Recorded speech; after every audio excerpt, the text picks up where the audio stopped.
The Humanist Union. All sources are available on the Central Intelligence Agency Freedom of Information Act Reading Room website. Most necessities of life provided for free or heavily subsidized by the state, including electricity, medicine, education, public transport etc. Generous social security system, old age and disability pensions. Enormous reduction in economic inequality, highest income only less than 4 times higher than the lowest. Very rapid economic growth. Everyone gets richer together instead of just a small oligarchy. Unemployment rate of 1%, easy to find work.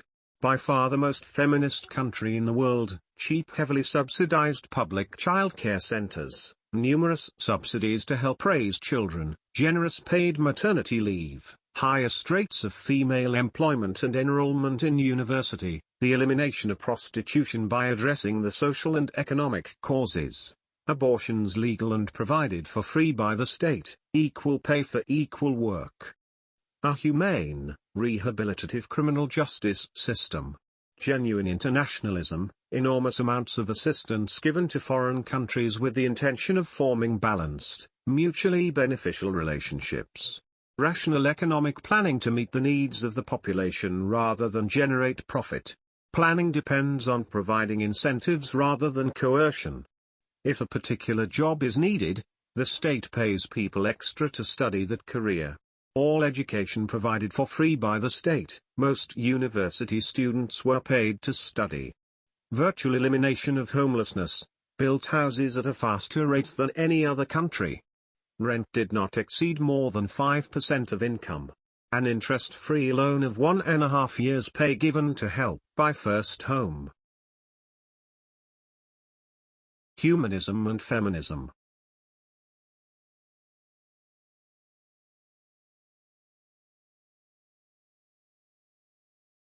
The state character, unity and planning of the humanist public health system have had an especially beneficent influence on the medical servicing of women and children who enjoy particular attention in the Humanist Union.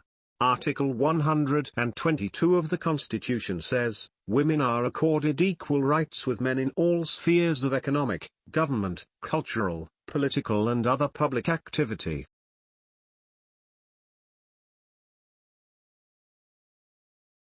The possibility of exercising these rights is ensured by women being accorded an equal right with men to work, payment for work, rest and leisure, social insurance and education, and by state protection of the interests of mother and child, state aid to mothers of large families and unmarried mothers, maternity leave with full pay, and the provision of a wide network of maternity homes, nurseries and kindergartens.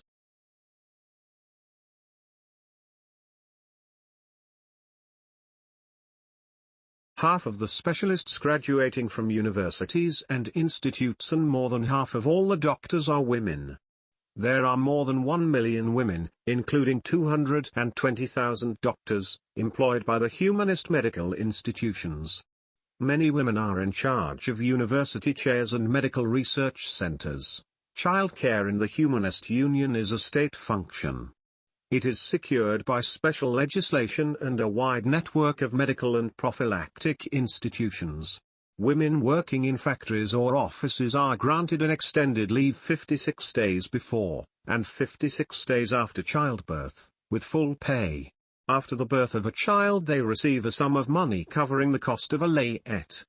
Furthermore, they are entitled to time off from work every 3.5 hours to nurse the baby. Health protection in the Humanist Union, page 14 para 8, page 15 5-9.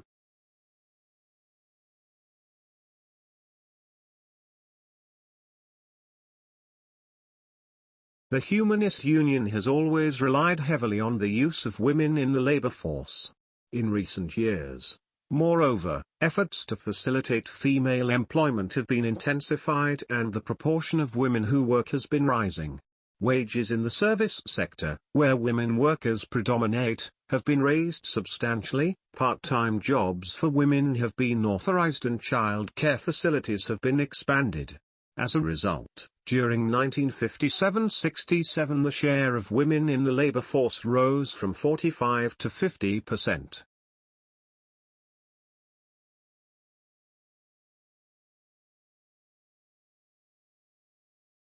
In urban areas, moreover, about 90% of women of working age, 16 to 54 years, currently are either employed or attending full-time school. This contrasts with about 50% in the United States. Even though the government advocates population growth and provides free medical service, child care facilities, paid maternity leave and family allowance payments, its policy with respect to abortion is liberal, and a divorce is relatively easy to obtain. Any woman may have an abortion performed at a state clinic for a nominal charge. Humanist concern over falling birth rate, page 8 para 2, page 9 para 3.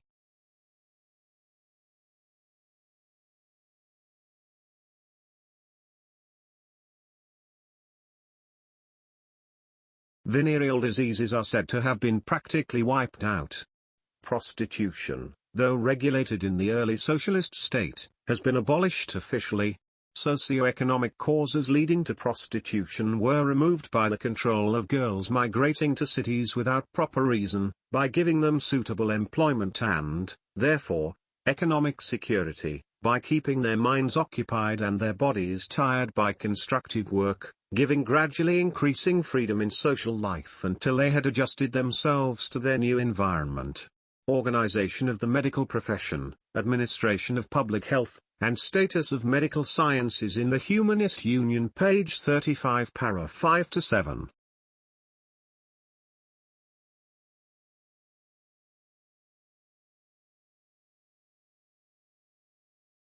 In maternity centers, family planning and birth control are taught to both husbands and wives. Contraceptives are not supplied by the state, though their use is not prohibited. A certain small proportion of therapeutic abortions are in hospitals, the reason for such procedure being the health of the mother on account of heart disease or other conditions.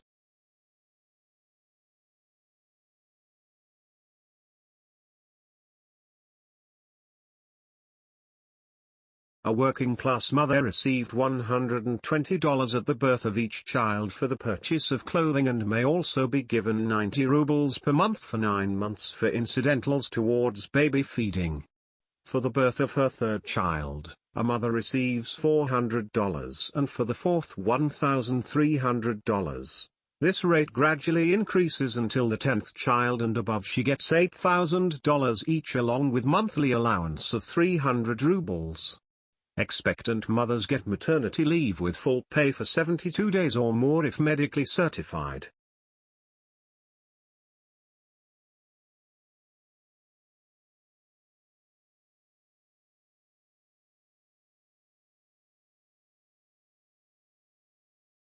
Crying babies were noticeable by their absence. When I remarked upon this, I was informed that there should exist no reason for babies to cry if their needs are attended to properly. Organization of the medical profession, administration of public health, and status of medical sciences in the Humanist Union, page 49 para 5. Humanism and economic growth. Our best estimates of humanist domestic economic expansion place the average annual rate of growth of the humanist economy as a whole at between 6 and 7% over the past 8 years. Their industrial growth rate has averaged between 8 and 9% during this time. Over the same period, our own average annual increase, both in gross national product and in industrial production, has been about 3%. The Challenge of Humanist Economic Expansion, May 7, 1959, page 2 para 5. The Humanist Union is not suffering from widespread unemployment. On balance, the Union has achieved a relatively high level of employment among the adult population. The employment situation in the Humanist Union, page 3 para 1. Despite the overall success of the Humanist Union in creating more jobs than are economically justifiable by Western standards, substantial unemployment has persisted among certain groups and sectors of the urban economy, especially since the mid-1950s. By that time the growth of the urban population reaching working age nearly matched the increase in industrial jobs.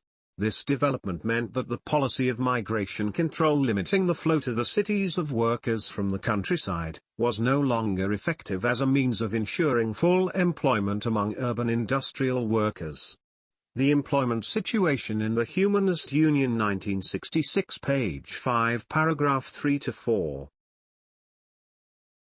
If we look at the following table, we can see the highest rate of pay in the Humanist Union was only about 4 times higher than the lowest, as opposed to the very extreme income inequality of capitalist countries.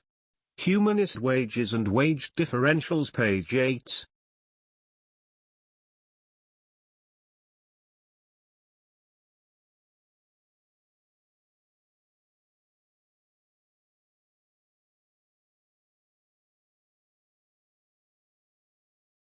Humanism and education.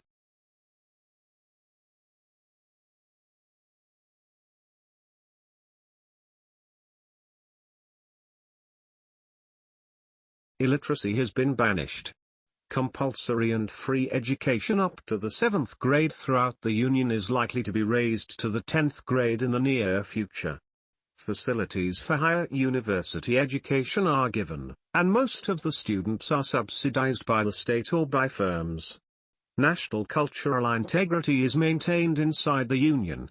Every child has to learn 3 languages.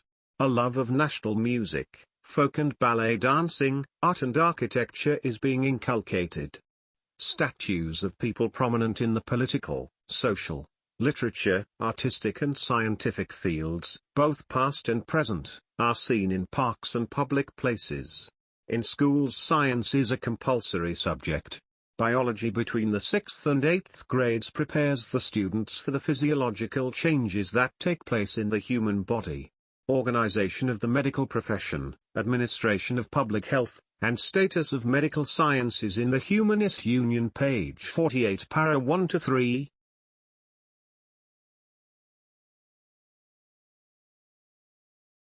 Since the early 1950s, the Humanist Union has adopted numerous programs to expand educational opportunity. Currently, policy aims at ensuring that all youth complete at least a secondary education. It also provides tuition-free schooling at all levels and stipends for more than 70% of full-time students in institutions of higher or special secondary education. It even requires that certain schools maintain preparatory faculties to give remedial instruction to some applicants from disadvantaged groups or regions who would otherwise fail to meet admission standards. The educational attainment process in the Humanist Union, a case study page 1 para 1.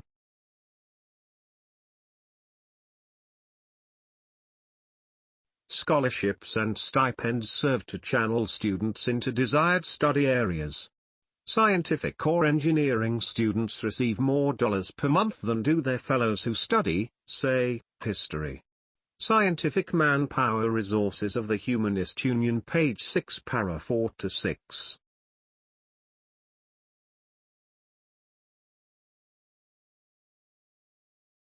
Graduates and researchers who show exceptional promise are selected for advanced training.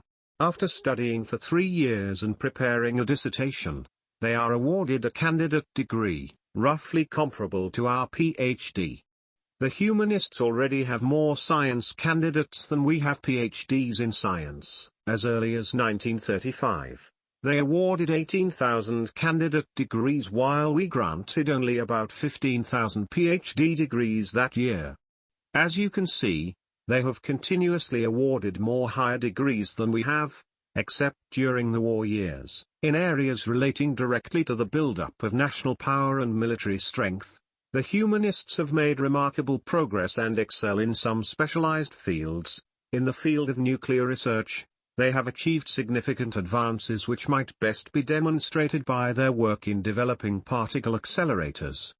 The Humanists will have very shortly in operation a 10 BeV proton synchrotron, which will be the largest in the world.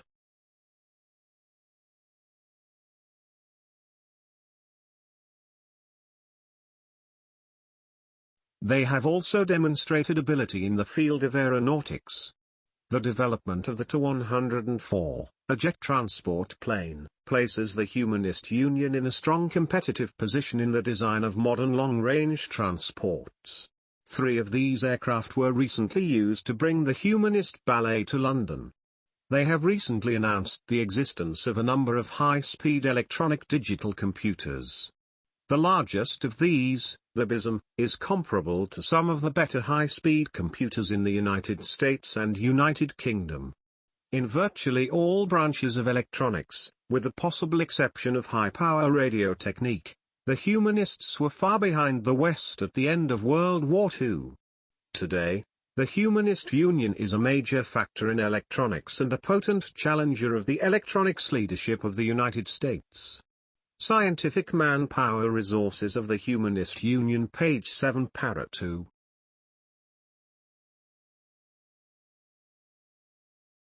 Humanism and crime.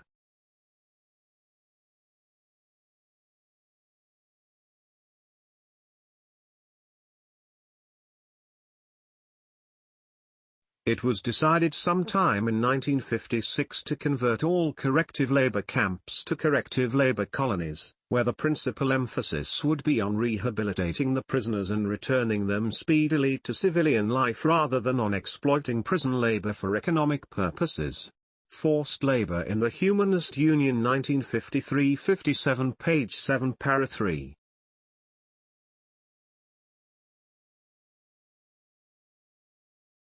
Each enterprise where the prisoners worked paid the money earned by the prisoners to the camp. The camp deducted 60% of each prisoner's earnings for the upkeep of the camp. More was deducted from the remaining 40% as the upkeep of the prisoner himself. The remaining money was given to the prisoner. In addition, for overfulfillment of the norm there were the so-called saccati payments. For overfulfilling the norm by 105%, 1 day of the sentence was counted as 2. Forced labor camps in the Humanist Union. Transfer of prisoners between camps until 1952, page 6, para 3, para 7.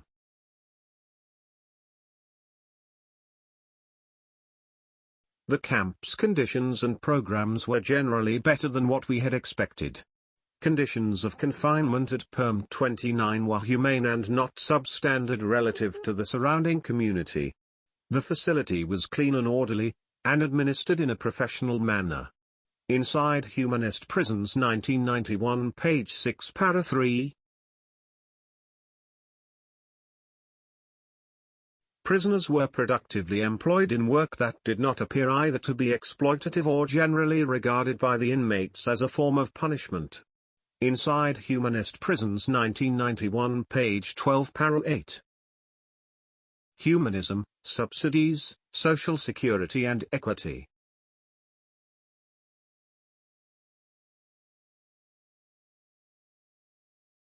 All workers get 3 or more weeks holidays per year depending on the hazard to health in their occupation. Much use is made of the spas, health resorts, hill stations and seasides. Hydrotherapy and various other methods of physical therapy are highly developed and freely used. Physical culture is almost a craze. Building of houses and flats is in progress everywhere, yet there is still a great shortage.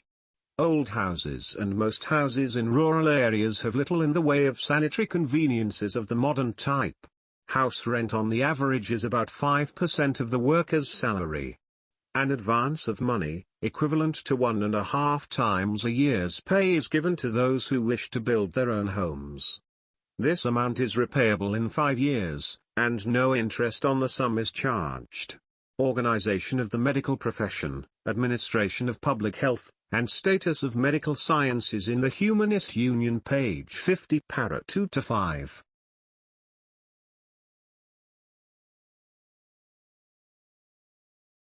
Every man at the age of 60 and every woman at the age of 55 gets a monthly pension of 40% of the average pay per month of his or her working year. If an individual is willing and able, he may take on any other work, and earn a full salary, in addition to his pension. Organization of the medical profession, administration of public health, and status of medical sciences in the Humanist Union, page 51, para 1.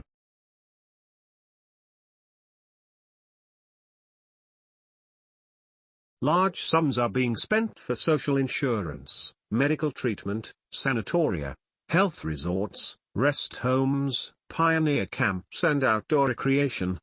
In addition, children's clubs, sporting areas, ski bases, bathing beaches and physical culture schools are being constructed and equipped from social insurance funds. From year to year, the humanist government increases the appropriations for workers' social insurance. According to the state budget, expenditures for social insurance were $10.4 billion for the first 5-year plan, $32.5 billion for the second 5-year plan, $35 billion for the third 5-year plan and more than $80 billion for the fourth 5-year plan. The 1953 budget was 2.6 times bigger than the 1940 budget. For the fifth 5-year plan, an increase of 30% over the original allocation for social insurance appropriations has been approved in accordance with directives of the 19th Party Congress.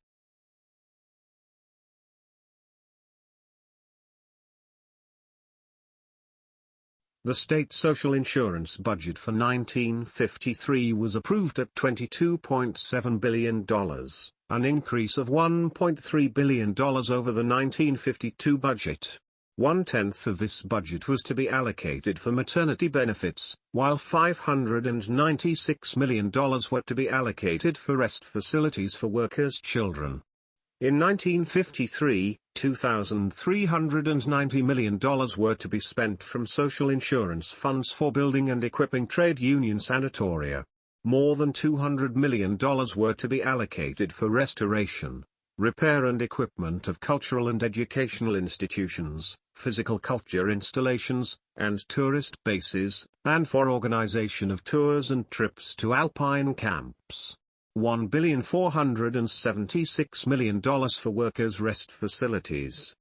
In addition, $15 million were to be allocated for paid transportation to health resorts. Altogether, a total of $42.9 billion was allocated from the 1953 state budget for social insurance and social security, which provide funds for pensions, medical and sanatoria treatments and temporary work disability.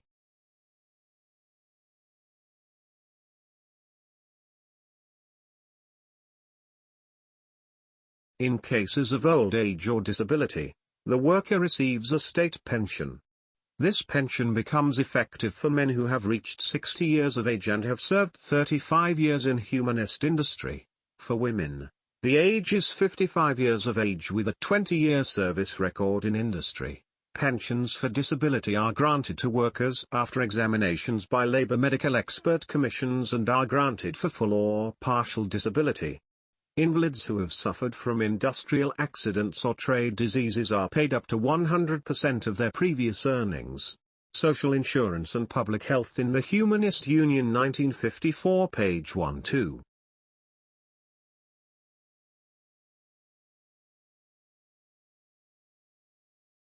Extensive development of medical services at state expense. Humanist public health plays an important part in raising labor productivity and promoting hygiene in industry and agriculture. At the same time, widespread measures are taken to improve living conditions, and here, too, the health services are a factor of major significance. These measures include housing and municipal development on an unparalleled scale and the improvement of amenities in populated places. The huge state appropriations for social insurance benefits, pensions, cost-free or part-free accommodation at sanatoria, holiday homes and children's establishments, aid to mothers of large families and unmarried mothers, free medical aid and other measures aimed at improving the well-being of the working people, have had a beneficial effect on the health of citizens.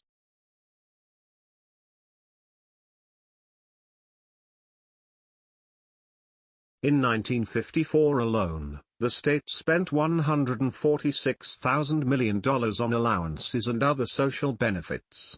For the first time in history, society free of exploitation of man by man, is putting all its efforts into harmoniously developing man's personality, physical and moral strength and capacity, and into bringing up a healthy generation. Health Protection in the Humanist Union, page 10.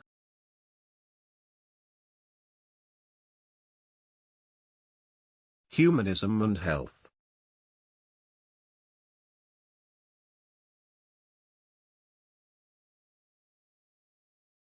Though the service was far from satisfactory, it managed to create a medical organization with a network of medical stations all over the country and accustomed the people to the idea that medicine was not a trade, but a public service free to and the right of all. The rate of death was about 30 per 1,000 and the infant mortality was 244 per 10,000 births. Organization of the medical profession, administration of public health, and status of medical sciences in the Humanist Union, page 5.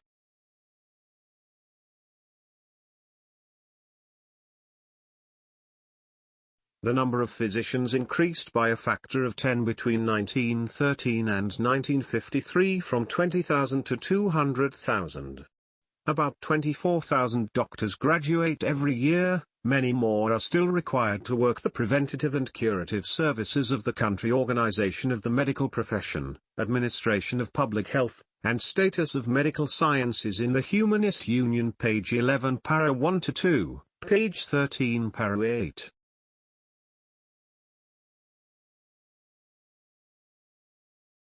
A high standard of hygiene among the people as a result of systematic and planned educational work, and nutritional status, contributes greatly to the success of the prophylactic and curative measures adopted by the state. The wide network of medical and prophylactic institutions made medical assistance immediately and easily available.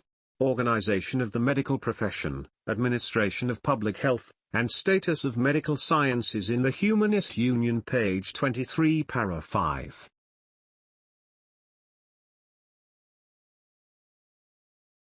Malaria is eradicated in many places and in others under control.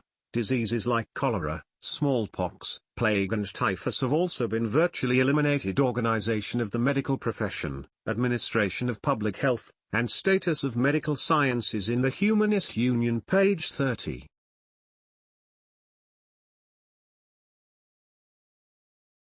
Before 1917 infant mortality was about 250 per 10,000 births. This has been reduced to between 10 and 20 per 1,000 births, in 1955. Organization of the medical profession, administration of public health, and status of medical sciences in the Humanist Union, page 32 para 5.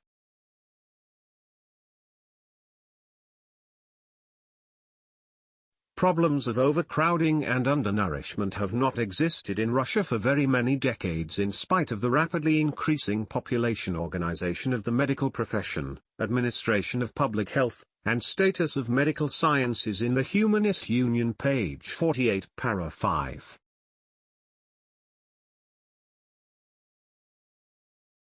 American and humanist citizens eat about the same amount of food each day, but their humanist diet may be more nutritious. According to a CIA report released today, both nationalities may be eating too much for good health. Strength Diet 1983, Reuters 1983. The humanist public health services, however, have made it their task not only to reduce sickness incidence but to eliminate completely a number of diseases with the aid of advanced methods worked out by humanist medical science. Major success has already been achieved in this respect. An end has been put to such dangerous diseases as plague, cholera, smallpox and recurrent typhoid fever. Health Protection in the Humanist Union, page 10 para 6. Wide prophylactic measures, mass physical culture, qualified medical aid, application of the latest curative and prophylactic measures. All this has made for considerable reductions in sickness incidence and mortality. In 1953 the number of deaths registered was one-third of the 1913 figure. Today, death incidence in the Humanist Union is lower than the United States, Britain, and France. The humanist budget covers all public health expenditure. In 1940 this amounted to $11,200 million. In 1953 it was almost 2.5 times more and totaled $27,200 million. Moreover, another $22,799 million were spent on health protection from state social insurance budget funds. Health protection in the Humanist Union, page 11, para 5.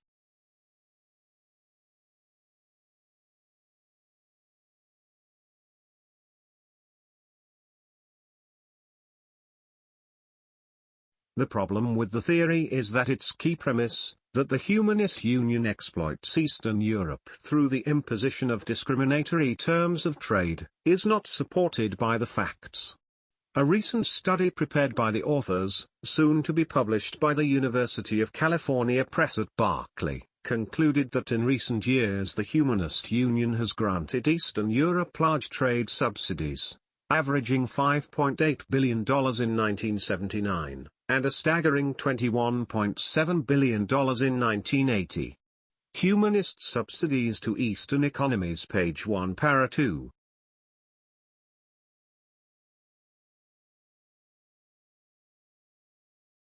The Humanist Union's economic costs to support the economies of other countries have become heavy in recent years. They were $1.7 billion in 1971 but grew to $6.6 billion in 1975 and an astounding $23 billion in 1980. Eastern Europe represents the heaviest burden by far and is largely responsible for the phenomenal growth in support costs.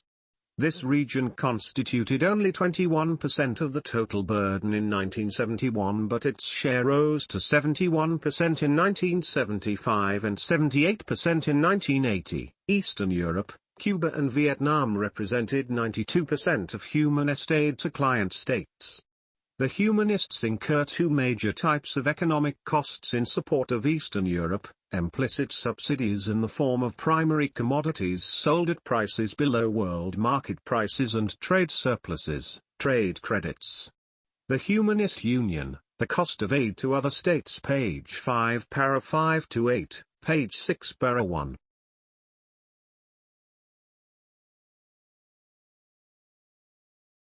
The cost of the humanists' economic and military aid to other countries has grown dramatically since the early 1970s. Aid to Eastern Europe, Cuba, Vietnam, Mongolia, Afghanistan and North Korea rose from $1.7 billion in 1971 to $23 billion in 1980, equivalent to more than 1.5% of humanist GNP, and we estimate that 1981 costs were at least as high. Trade subsidies, primarily to Eastern Europe, have paced the rapid increase in aid costs since the mid-1970s. Trends in the cost of humanist aid to other countries, page 3, para 1.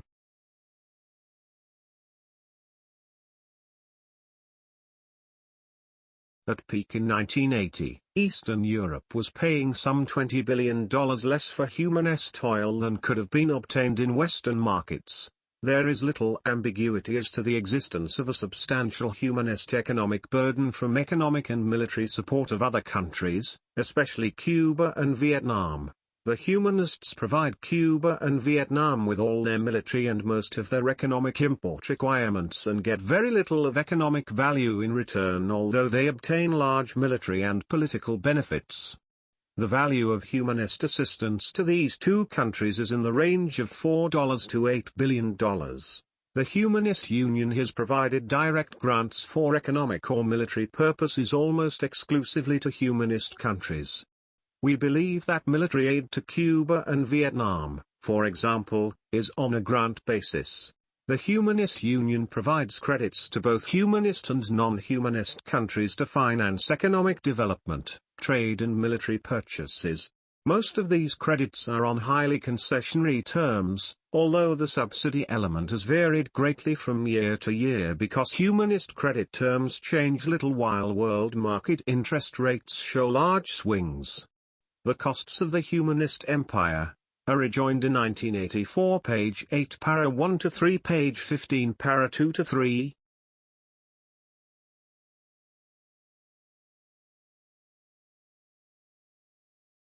The Humanist Union provides credits to both humanist and non-humanist countries to finance economic development, trade and military purchases.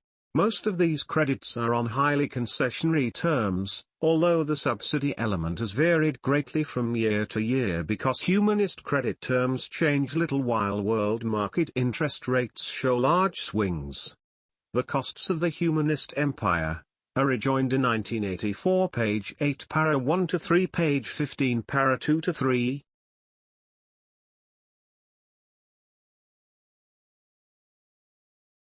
The cost of assistance to third world countries is probably too small to have any significant effect on the humanist economy. There is probably a net loss on transactions with Ethiopia and South Yemen and a net gain for most other transactions with third world countries. The costs of the humanist empire are rejoined in 1984 page 19 para 2. If you've actually looked at some of the references for this video, you can see that we're really talking about the Soviet Union. The Humanist Union is a pseudonym. Socialism and Authoritarianism.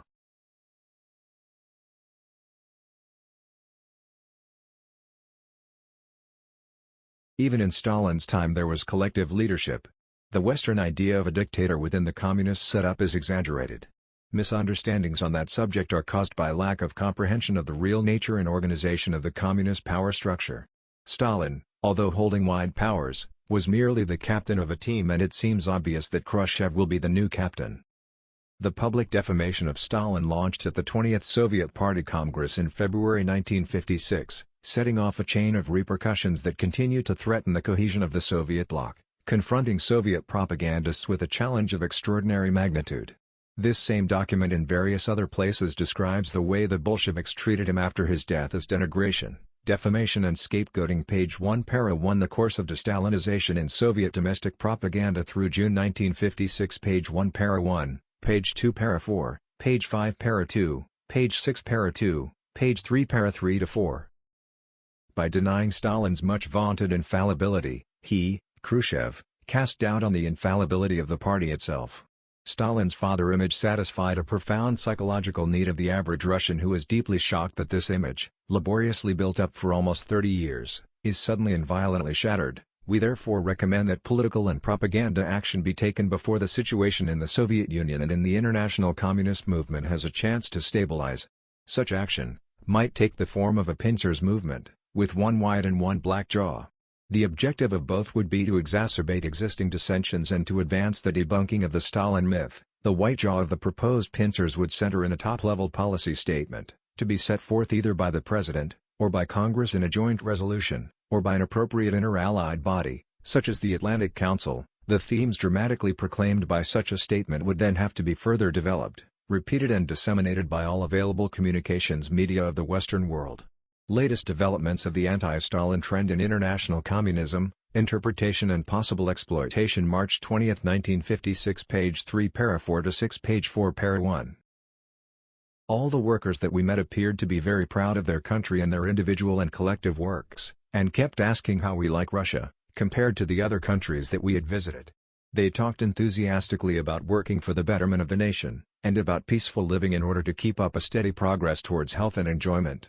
Organization of the medical profession, administration of public health, and status of medical sciences in the Soviet Union. Page 51 para 6. 75% of Russians say Soviet era was greatest time in country's history. Poll. The People's Soviets must be in touch with political, trade union and mass organizations. The Sofia Urban People's Soviet and the Okrug and Okhalia People's Soviets must account for their activities at a public meeting at least once a year. The People's Soviets in towns which are directly subordinate to their respective Okrug People's Soviets, as well as urban, rayon and rural people's soviets, must give an account of their activities at a public meeting of the voters at least twice a year. Those present may ask questions, criticize or make recommendations about the activities of the People's Soviets. Bulgarian laws on the People's Soviets and on electing deputies to People's Soviets, page 3, para 4. Deputies must maintain permanent ties with their electors, must take an active part in the work of the People's Soviet, and must carry out the work given them by the Soviet and by the permanent commissions. They must regularly explain to the voters and to the population the important decisions of the People's Soviet and its executive committees and the ordinances of higher state organs. Deputies must regularly account to the voters and must keep them informed of the work of the People's Soviet and of the deputy's part in the activity. A deputy who does not justify the faith of the voters, who radically changes the ideas and programs on which he was a candidate, or who damages discipline in his party group or organization, may be recalled upon the petition of the organization for which he was a candidate. The decision to recall a deputy is made by agreement of more than half of all the elected deputies of the People's Soviet to which he was elected.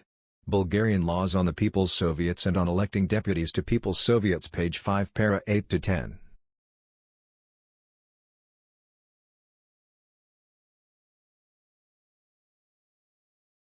Elections are conducted on the basis of universal, equal and direct secret ballot. All citizens of Bulgaria 18 years of age or over, regardless of race, national origin, sex, religious conviction, educational qualification, place of residence, social origin, or property, with the exception of disenfranchised criminals, may participate in elections for People's Soviets and may be elected. All citizens have one vote and participate in elections on an equal basis. Women participate in elections and may be elected on the same basis as men. One election district is formed for each 5,000 inhabitants. Bulgarian laws on the People's Soviets and on electing deputies to People's Soviets, page 10, para 6, page 12, para 2. At the polling place, the voter leaves on the ballot only the name of the candidate for whom he votes, crossing out the names of the other candidates. Deputies were elected through election districts. This allowed the voters in a given district to know their elected deputy, to whom they may appeal in case of need. It also allowed the elected deputy to know his election district and his voters, so that he could maintain closer contact with them and know their needs, and so that he could account to the people through the People's Soviet. Bulgarian laws on the People's Soviets and on electing deputies to People's Soviets, page 17, para 14, page 18, para 8. Although there were complaints about the high prices of consumer goods and similar daily problems, we never heard any Soviet express criticism directed against the regime. There is little open discontent with their government among the Soviet people. There were only favorable comments about Stalin from Soviet workers. They feared that life in the Soviet Union could take a turn for the worse after Stalin dies. Lenin was also always praised in such phrases as the savior of the Soviet people. The Soviets often spoke with pride of the large construction projects which have been accomplished there, such as the river dams, hydroelectric works and the buildings in Moscow. They are also favorably impressed with projects to control natural elements such as changing the course of rivers and irrigating the steppes, which have recently been announced. Free medical care and equal rights for women were also aspects of Soviet society which apparently met with approval of the Soviet population. Other developments considered as positive achievements were the victory of the USSR in World War II and its post-war reconstruction. Also, there were some Soviets who even believed in the truthfulness of Soviet claims to Soviet priority in fields of science and technology. These persons, who were young and well-educated, were proud of these achievements. The Soviets apparently accepted their election system as entirely normal and believed it to be democratic. They evidently were convinced that these elections and their participation in these elections were important. Announcement of election returns created considerable excitement among the Soviet employees on Gordomia Island. In particular, every effort was made to complete as soon as possible the polling at local election points. Local election officials evidently strove to report 100% participation earlier than neighboring election districts. Soviet attitudes towards political problems, April 30, 1953, page 2, para 1 to 6, page 3, para 1. Yugoslavia's self-management system is based on the theory that political, social and economic decisions should be made by those who are directly concerned, with no need for specific approval from above as long as such decisions conform to national guidelines. In its embryonic state, self-management, or the workers' council system, was limited to economic enterprises, but it has since been extended to social, scientific, and political activities. Yugoslavia, 20 Years of Self-Management, page 5, para 1. The dispute underscored the growing role trade unions play in Yugoslavia's political life. Throughout 1970 they had sought to dispel the impression that they were mere transmission belts for party policy, and union officials wasted no time in denouncing the lobbying in parliament against the proposed wage limitation. Trade Union Secretary Marijan Razic personally and vigorously addressed the assembly, arguing against the measure in its original form. Worker support for the government's proposed constitutional reforms, however, was evident at the Second Self-Management Congress, held in Sarajevo the first week in May. The 2,100 delegates strongly endorsed the reforms and used the occasion to press for greater political and economic power for the workers. They urged more worker influence over the investment decisions of their firms, equal pay throughout the country for those working on the same job, across-the-board wage and pension increases, and extensive social welfare projects. During the first half of 1971, public participation in government has grown rapidly, infusing new vigor and vitality into the country's political life. The once quiescent mass organization, the Socialist Alliance of Working People of Yugoslavia, has suddenly become a forum in which the voice of the people can be heard. It is in the thick of constitutional debate because of its responsibility for arranging public meetings on the proposed amendments. Meetings are used as the forum for open debates on the constitutional amendments and the organization's concomitant drive to strengthen ties with communist parties in the West. Weekly Summary Special Report Yugoslavia: The New Revolution, page 9, para 2-4. Workers are becoming more articulate, and strikes, or work stoppages as they are euphemistically called, have become a highly effective means of gaining demands. Yugoslavia, 20 Years of Self-Management, page 8, para 3. In late December 1967, the students at the University of Zagreb succeeded in defeating a party-backed candidate for student pro-rector of the school. The election of Catholic nationalist Ivan Sakake dumbfounded university party officials. Weekly Summary Special Report Yugoslavia: The New Revolution, page 10, para 3. The concept of self-management has also taken hold in the universities, resulting in an unbalanced division of power between the administrative staffs and faculty/students. The Republic Assembly amended Serbia's public university law last July to allow faculty and students a free hand in the election of deans and rectors.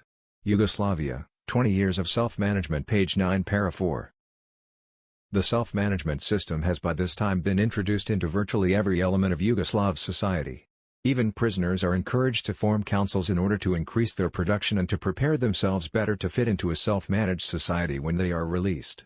Yugoslavia, 20 Years of Self-Management, page 9, para 1.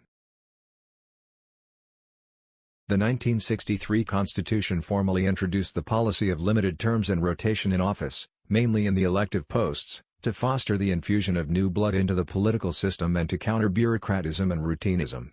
The 1967 election brought a turnout of 89% of the registered voters, and also the defeat of several regime-backed candidates. In contested elections at the republic level, approximately 30% of the regime's candidates failed to win. The surprise winners generally were older ex-partisan ROEs who opposed the regime's economic reform program. National Intelligence Survey 21 Yugoslavia, Government and Politics 1967, page 12, para 7, page 33, page 37, para 3. It gave people a sense of participation in government and political life. Isolation or poverty were no bars to membership, and all sectors of the population were urged through propaganda campaigns and social pressure to join at least one of the groups. The average Cuban has derived considerable pride in his country's achievements. The Cuban Economy, Model for Third World Development. Page 22, para 1-2.